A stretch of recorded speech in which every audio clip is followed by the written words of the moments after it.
Kutsume lavale meie esimese esineja Briti, et kuni see ennast valmis sätid, ma mõtlesin ka kohe selle inimeste peale ja senikaua, kui me ütleme, et tehis on kõik korras, aga eesti keeles on veel selline ilus sõna kunst, kunstaru. Ja kui me mõtleme, et on juba kunstaru, siis me mõtleme, et on kunstküüned, kunstripsmed, kunstjuuksed, aga ka kunstjalad, kunstkulmud, ehk et me kohe näeme, milleks kasutavad õppejõud tehisaru, aga teie siis oma sees võite mõelda, et kas teie jaoks on see tehisaru õppejõuna rohkem nagu kunstküüned või nagu selline, nagu näiteks kunstjalg, mis annab inimesele võimaluse täiskvaliteetselt edasi elada ja võib-olla ka veel paremini. Et Brit, palun. Aitäh sulle, Jaanika, et väga ilus sissejuhatus ja hea meel täna siin teie ees olla ja anda põgusad sissevaated kahe kõrgkooli praktikatesse, kuidas toetada oma õppejõudusid siis tehisintellekti võimaluste integreerimisel õppetöösse ja annan ka siis lühikesed ülevaated nende tegevuste aluseks olnud uuringutest. Et fookus igal juhul täna on siis õppejõududel. Mina olen nii, kas selle slaidiga, aga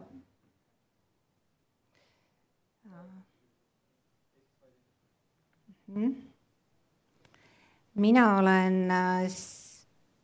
nüüd tuleb, jah. Siin majas siis humanitaar- ja majandusainete keskuse juhataja,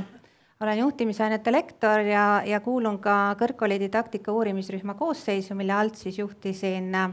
õppejõudude tehisintellekti teemalist uuringut siin majas. Ehk et tänasel ettekandel ma kindlasti ei pretendeeri olemaks tehisintellekti ekspert, olen siin puhtalt praktiku rollis ja inimesena, kellele läheb väga korda see, mis kõrgharidusmaastikul ja hariduses üldiselt toimub. Nii et läheme vaikselt teele ja alguses võib-olla natuke laiem pilt, et kaasaegse tehnikafilosoofia üks eestvedajad Verbeek on teinud siis sellise mudeli, mille alusel me võime öelda, et tehnoloogiatel ja ühiskonnal on alati vastastikune mõju, et see, milliseid tehnoloogiaid ja kuidas me kasutame, mõjutab seda, millised on meie väärtushinnangud, normid ja käitumismustrid ja vice versa, et inimeste me tegelikult vastavalt siis oma vajadustele ja soovidele tellime seda, millised tehnoloogiad meil turule tulevad ja tulenevalt sellest siis tegelikult tulles tagasi nüüd kõrgharidusmaastikule, ma julgen väita, et täna Eestis ei ole ühtegi kõrgharidusasutust, kes ei tegeleks selle suhte mõtestamisega ega ei astuks sellel teel omi samme ja tasuda oma tööd uurida, tasub alati seda mitmel põhjusel selleks, et teada saada, et kus ma täna olen, kuhu ma tahan jõuda, milliseid tegevusi ma pean selleks tegema ja kuidas ma teada saan, et ma kohal olen. Et on siinkohal lihtsalt ühe elust enesest näite, paljudele kindlasti tuttav see kollane ikoon, selline äpp nagu Snapchat, millega on võimalik teha siis kiiresti pilte ja videosi, jagada neid oma võrgustikus, siis head mõned aastad tagasi tegid nad siis oma äpis sellise filtri, millel oli võimalus siis oma liikumiskiirus jäädvustada ja paraku see ei jäänud ainult sellele, et kui kiiresti ma jooksen või jalgrattaga sõidan, vaid tegelikult noorte seas sai see ruttu viraalseks ja kasutati üsna sageli ka autoroolis oma piiride testimiseks ja nihutamiseks. Ja kahjuks need traagilised tagajärjed ei jäänud sealt enam kaugele ja tekkisid väga palju selliseid filosoofilisi arutelusi sellel teemal, et kust läheb siis ikkagi see vastutuse piir, et kas kasutaja, kes ületab neid piire või siis tehnoloogia arendaja, aga nendesse vestlustesse me täna ei lasku. Pigem oluline on ikkagi tänases kontekstis hariduses ja tehnoloogia maailmas mõelda veel kord, et lihtsalt mitte olla ja vooga kaasa minna, vaid olla kohal, olla kahe jalaga, olla terve kehaga kohal ja mõelda, et mida ma täna teen, mida ma muudan, kuhu suunas ma liigun selleks, et ma mingi aja pärast ei avastaks, et ma olen kusagil, kus ma tegelikult olla ei taha ja selle tagasipööramine sageli ei ole väga lihtne. Aga liigun nüüd sujuvalt nende uuringute juurde, siis räägin 2 uuringust, mis siis eelmisel aastal aset leidsid. Tartu Ülikooli uuring, millest siis meie saime inspiratsiooni, et viia läbi oma uuring juunis 2024. Nende fookused olid sarnased ja ei olnud ka. Tartu Ülikooli uuring oli pisut kitsam ja keskendus siis tekstirobotite kasutamiskogemusele õppejõutöös. Et teada saada siis, kus on need kitsaskohad ja probleemid, et siis süsteemselt hakata õppejõudusid sellel teel toetama. Tegemist on väga kiiresti areneva valdkonnaga ja meie läksime siis mõned kuud hiljem oma uuringuga pisut laiemaks ja võtsime sinna sisse lisaks siis ka teised generatiivsed tööriistad, pildi ja audio ja videotööriistad. Ja laiendasime ka seda skoopi, et küsisime, et õppejõutöös üldisemalt, et võtsime juurde siis ka projekti ja teadustööd. Aga eesmärk ikka endine, et välja selgitada, et kus on need väljakutsed ja kuidas toetada oma õppejõudusid siis läbi koolituste ja muude tegevuste. Et kindlasti see järgnev ei ole nagu eesmärgiga, et teha võrdlevat andmeanalüüsit üks uuring versus teine uuring, vaid pigem see, et mis nendest 2 uuringust välja joonistusid ja ausalt öeldes, et kui uurida, siis ikkagi mõttega, et mis me sellest saime, teada saime või mida me edasi teeme. Kui me midagi ei teeks, siis ma küsiks, et so what, et mis mõtled sellel uurimisel. Et siinkohal tegelikult väga suur tänu Tartu Ülikooli tehisintellekti töörühma liikmetele ja juhile Helen Hindile, kes on tegelikult väga palju oma kogemust jaganud ja tõesti inspireerinud antud juhul siis meie kõrgkooli töörühma ja me oleme väga palju ehitanud oma küsimustikku ja tegevusi ka inspireerituna nende tegevusest. Ehk nagu ka slaidil, et mõneti tahaks näidata seda teekonda, nii nagu siin võib-olla 2 selle pildi vahelt ka mõtteliselt jookseb. Et siis alustan mõned sissevaated, väga palju arvudega ei koorma, aga see aastatagune pisut peale uuring Tartu Ülikoolis siis tõi välja, et pisut üle poolte õppejõududest ütlesid, et õppetöös nad tehisintellekti mitte millekski ei kasuta ja need, kes kasutasid, siis põhiliselt joonistus siin välja siis õppetöö ettevalmistamisel ja näpuotsaga ka teistes tegevustes. Meie oma uuringus juunis põhimõtteliselt küsisime sama asja, aga küsisime siis ka seda natuke nagu laiemalt, et mida siis üldse kasutate ja siin joonistub välja ilmselgelt selline tekstirobotite kasutamise ülekaal,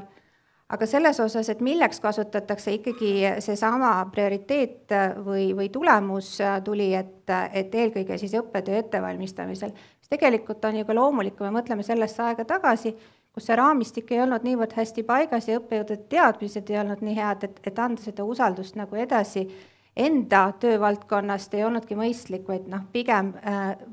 jäi ta sinna õppetöö ettevalmistamise faasi. Oma siis uuringus me vaatasime ka pisut täpsemalt sisse nendesse profiilidesse ja saime luua teatud seosed, et need õppejõud, kes kasutasid rohkem oma töös, olid juba kogenumad, nad tegelikult olid ka positiivsemalt meelestatud tehisintellekti üldise mõju osas kõrgharidusele ja olid rohkem nagu avatud koolitustele. Ja samas siis need, kes olid ettevaatlikumad ja pigem siis nägid rohkem ohtusid ja kitsaskohti, nende osas me saime selle väärtusliku teadmise, et neid saabki süsteemsemalt toetada ja siis läbi koolituste seda lisandväärtust pakkuda nendele õppejõududele. Nüüd 2 uuringu põhjal sellised põhilised hoidumise põhjused, mis välja joonistusid. Eelkõige ikkagi usaldusväärsus ja täpsus ja veel kord selles mõttes sellesse aega tagasi mõeldes oli see väga loomulik ka vastus, et kui kasutuskogemus näitas seda, et see ei ole usaldusväärne, siis ma esimesena ka tõin selle argumendina, et miks ma siis ei kasuta või vähe kasutan. Kindlasti need samad teadmised, eks ole, et kui ei ole veel endal nii piisavalt teadmiseid, siis ei ole mul ka seda julgust ja enesekindlust nende tööriistadega töötada. Kindlasti üldine raamistik, et kuidas ma kasutan põhimõtted ja juhendid ja kuidas ma ei kasuta ja milleks ma ei kasuta. Ja 4. joonistus välja siis mõju õppimisele, et kas ikkagi tegelikult ka üliõpilane midagi õpib, kui ta tehisintellekti kasutab või kui ma tehisintellekti õppetöös rakendan. Et äkki traditsioonilised õpetamismeetodid on ikkagi tõhusamad ja ma ei tea, äkki minu õppeaine ikkagi ei ole päris õige, kus seda rakendada saaks. Et nende hoidumispõhjustega ja ohtudega on hästi okei suhestuda, et neid teada, aga me küsisime oma uuringus siis ikkagi, et mis on see tunnetuslik mõju kõrgharidusele, et kuidas te hindate ja siin me tegelikult saime sellise pildi, et 2/3 juba siis toona andis ütleme sellise pigem positiivse suhtumise kõrgharidusele, aga et soovin rohkem teada saada, kuidas seda kasutada ja kuidas seda vastutustundlikumalt kasutada. Ja tegelikult siin me jõuamegi siin põhimõtteliselt selle uuringu lõpuosas, et räägime koolitusvajadustest, kuna läbi koolituste tegelikult on ju võimalik seda teadlikkust ja võimekust kõige paremini rakendada ja siin tegelikult ei ole nagu eesmärk seda tihedalt tekstitäis graafikuid refereerima hakata, et pigem näidata just ainult seda trendi, et mõlemast uuringust tuli välja see, et õppejõud on väga avatud koolitustele, siin see küsimuste metoodika on pisut erinev, ülemisel oli siis 5 palli skaala, üldse ei ole nõus on 1 ja 5 olen täiesti nõus, et need koolitused, mis siin välja on pakutud, võiksid mulle lisandväärtust pakkuda, ma oleksin valmis nendes koolitustes osalema ja siin tuli tegelikult siis põhiosas 4 ja 5 vahele need tulemused. Ja alumisel Tartu Ülikooli uuringul siis samamoodi, et väga suur arv osalenud inimestest näitasid oma valmisolekut siis ühel või teisel koolitusel osaleda. Ja mida siit nagu siis kokkuvõtvalt saab öelda, et joonistusid välja, et oodatakse praktilisi tehisintellekti vahendite koolitusi, rohkem teada saada, kuidas õpetada tehisintellekti kaasates, kõik see, mis puudutab vastutustundlikku kasutamist ja et oleksid konkreetsemad juhendmaterjalid ja põhimõtted, et kuidas ma kasutan. Ja kuna meie uuringus olid siis lisaks veel ka projektitöö ja teadustöö, siis ka nende vastu tegelikult koolituste näol oli märkimisväärne huvi. Ja nüüd siis tegelikult väga kiirelt Jaanika näitab, kui mul enam aega ei ole, et mis olid need tegevused, mida siis üks või teine kõrgkool rakendas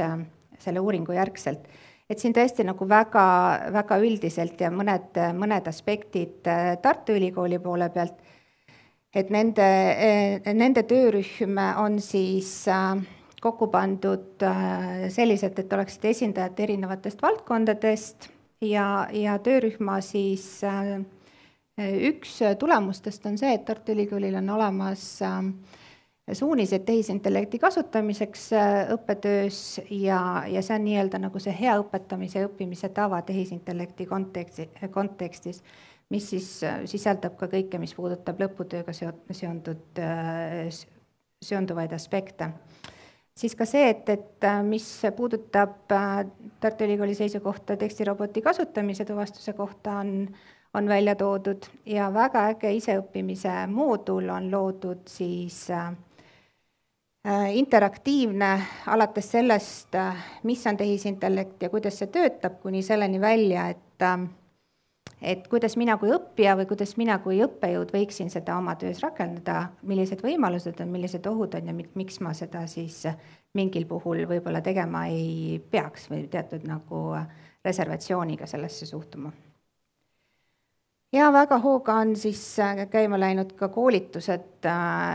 juba hetkel siis toimumas, mis katavad neid koolitusvajaduste aspekte. Ja Tartu Ülikoolil on siis tänaseks kas kordusuuring nii-öelda nagu esmaste analüüsi pinnalt läbi vaadatud ja mis siin siis tegelikult välja võib lugeda, et kui see esimene uuring aasta tagasi ütles, et ei kasuta tehisaru oma õppetöös üle poolte vastajatest, siis mõnevõrra see küsimuse püstitus küll muutus, aga siiski tulemus selle võrra on võrreldav, et kõigest nagu väike osa vastajatest ütles, et minul ei ole mingit kasu sellest tehisintellekti võimaluste integreerimisest õppetöösse ja ka teised näitajad tegelikult on kõik tänu siis nendele süsteemsetele sekkumistele või toetustele või koolitustele nii-öelda nagu märgatavalt tõusnud. meie koolis on siis, oleme need uuringuanalüüsid samuti läbi analüüsinud ja kokku pannud tehisintellekti koolitusmoodulid, 4 moodulit, mille alla siis tulevad eraldi alategevused ja oleme need siis vormistanud ka järgmiseks õppeaastaks nii-öelda koolituskalendri formaadis ja tegelikult juba juunis esimeste koolitustega alustame ja oleme siis sõnastanud ka kirjalike tööde vormistamise juhendis vastavad peatükid, mis tehisintellekti kasutamist puudutab. Oleme uurinud ka tegelikult oma üliõpilasi, meil on selle kohta siis ka avalikustatud publikatsioonid ja ees on siis ootamas järgmisel õppeaastal meie siis kooliperega liituv üks ekspert Ameerika Ühendriikidest, kes aitab meil siis neid materjali edasi luua ja kordusuuring. Et lõpetuseks selles mõttes, et minu kui sellise paadunud haridusjuhtimise taustaga inimesel on ikkagi südamelähedane ka välja tuua, et vaatamata sellele, et me saame läbi tehisaru niivõrd palju nagu rikastada oma õpetamist ja luua neid võimalusi ja huvi äratada ja mitmekesistada, siis tegelikult see teadlik õppimine kui selline, ta selles mõttes muutunud ei ole, et meie kui õppejõudude roll on ikkagi nagu seda selgust ja läbipaistvust selles protsessis luua ja hoida kursis, mida õpitakse, kuidas õpitakse ja et õppijatel oleks oskus oma edasiminekut mõõta. Et see õppimine endiselt nõuab pingutust, et kuigi me saame teatud protsesse väga palju automatiseerida ja kiirendada, siis tegelikult selline nagu püsiva teadmise loomine endiselt ka tehisaru integreerides eeldab seda, et me aktiivselt kaasame üliõpilasi, loome neid seoseid, anname tagasisidet, lubame neil praktiseerida, ebaõnnestuda, uuesti proovida, et tõesti tekiks see püsiv teadmine, mille peale nagu uusi teadmisi edasi ehitada. Et minu poolt suur tänu kuulamise eest ja nutikaid siis lahendusi tehisintellekti integreerimisel. Aitäh!